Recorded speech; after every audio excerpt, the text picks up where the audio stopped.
Welcome to Fault Lines, a study of growth, faith, and maturity, and how these things happen in the most difficult seasons of our life.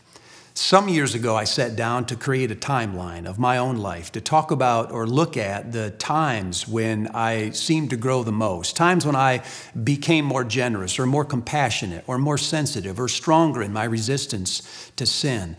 And I noticed an almost invisible hand that seemed to be guiding me through those seasons of my life. I didn't always know that it was there, but in retrospect, I could see that it was. About this time, I noticed something else, that the seasons when I grew the most were the hardest seasons. It was the times when things were most unfair, times that I wanted to get out of as quickly as I could.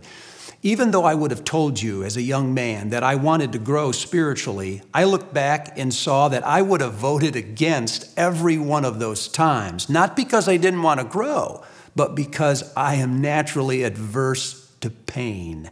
You might be the same way. You might be in one of those seasons right now that you really want to get out of or get through so you can get back to growing.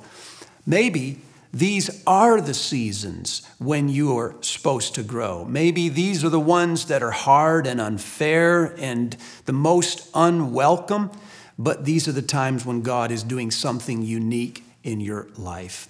You know, sometimes we think about growth as all the things that we're supposed to do. But in the Bible, growth occurs because of the life that is in us.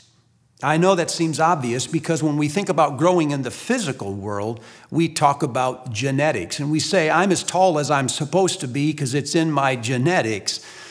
But somehow when we get into the spiritual world, that doesn't translate. We always talk about things that we're supposed to do, how we're supposed to change, and what we're supposed to stop before we're able to grow. In reality, we grow because of the life of God that is in us. I'm confident of this, said Paul, that he who began a good work in you will be faithful to complete it until the day of Christ Jesus in Philippians chapter 1. We are God's workmanship, created unto good works, which God prepared us in advance to do in Ephesians chapter 2. We could give many, many more instances of this, but the Bible has a clear record that we grow because of the life that is in us. Yet when we get into small groups or Sunday school classes like this one, all of the talk seems to be about what we're supposed to do and not what God is doing. So I think the place to start when we talk about growth is to give God the credit that he has coming. Maybe someday you'll want to take a look at your own life. Sit down with a friend. Maybe make a timeline of the seasons in your life, how you changed and how God grew you in those seasons. And maybe you'll notice some of the same things that I did. This much is for sure.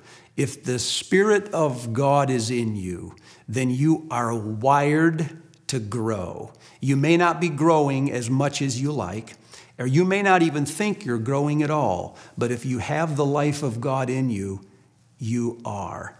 And God will not stop until one day you are transformed into the image of Jesus Christ.